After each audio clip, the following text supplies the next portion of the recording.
The BP50 just got nerfed. Yep, you heard it right. The codm devs finally gave us some good patch notes. Locknload here, let's dive right in. Starting off strong with the Oden, the Colossus suppressor got a range boost reduction down to 30% from 40. The Lightstock 2 got a strafe speed boost reduction down to 15% from 20. The Monolithic is now the best suppressor since it has a similar range boost but without the strafe cons. These do make the weapon slightly worse overall, but it's still a very powerful option. Next up is the MG42. Now it got its ADS time increased by 30 milliseconds, going to 380 from 350. Now it no longer holds the title of being the fastest LMG, but it's still a very great option. Again, I'm presented with the opportunity to scare the mythic owners, the Type 19. Its agile stock has been nerfed and the strafe speed boost has been reduced to 20% from 30.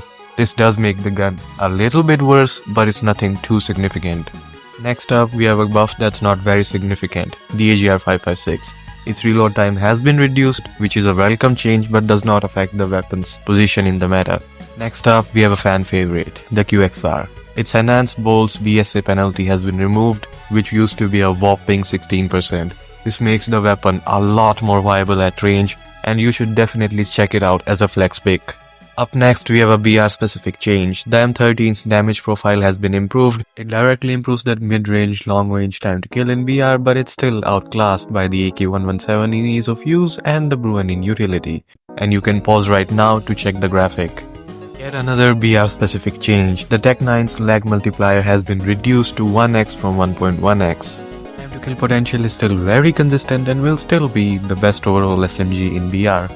Also, you should watch our top 10 BR videos on the channel. The gun that was meta so long ago I don't even remember the year, the HG40. Its range profile has been buffed. Its range and bullet spread accuracy is also now in line with some assault rifles, but it still suffers from having too slow of a time to kill to be viable. And you can pause as usual right now to see the graphic. Its BSA also has been improved, going from 2412 to 2010. However, this change only applies to multiplayer. This change will really help you out at those ranges when you need to be just one shot ahead. However, if you're into meta guns, I wouldn't really suggest you try this out.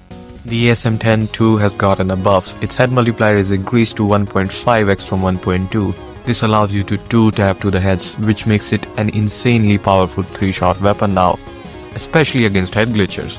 And by the way, if you do use Branson, you can kill in a whopping 67 milliseconds. Even the CX9 burst can't match that. It's got its damage profile buffed, and you're probably used to this by now. Pause to check it out. The chest multiplier has also been increased to 1.1x. However, the devs did not feel like, in fact they were afraid that this gun might become meta. So they reduced the chest multiplier by 0.1x on the rapid fire barrel. By the way, this change is basically useless because it does not change the shots to kill at all. It still requires 3 chest hits by the way, which is again less likely than you getting isekai tonight. However, this should make it a pretty decent off-meta pick for you next season. The Switchblade, the OG meta, the gun that everybody loves, the GOAT. It's gotten a buff too, the extended light barrel. Its range boost has been increased to 25% from 15%, and the extended max STF penalty is also removed. This makes the weapon a bit more viable, but still nowhere close to the OG crown it held. The LW3 Tundra has gotten a nerf. Scared? Don't be. Its airborne elastic wraps flinch reduction is down to 20% from 35%. This change won't really affect you or the gun's position in the meta unless you used it without toughness. In which case, what are you doing, man? Come on. What you clicked on the video for, what you've been watching all along for, the BP50. Its rapid barrel got demolished. It has an added range penalty of 15%. It also reduces the stomach and leg multipliers now by 0.1. However, the 30-round magazines got a buff. It gives you 0.1x increased multipliers to the stomach and a range boost of an extra 15%. This makes it the OG BP50, you just get 30 less shots now. By the way, this weapon still retains extremely fast ADS time and fire rate, even with the 60-round magazine. This makes the weapon a lot more balanced and you can finally challenge it in close quarters combat. However, it still remains a pretty strong gun after all, it's the BP50, come on. Last but not the least, although these changes could be very significant to you, we'll just rapid fire the operators, perks, etc. Full charge. Its charge requirement is increased and it consumes energy upon getting a kill now.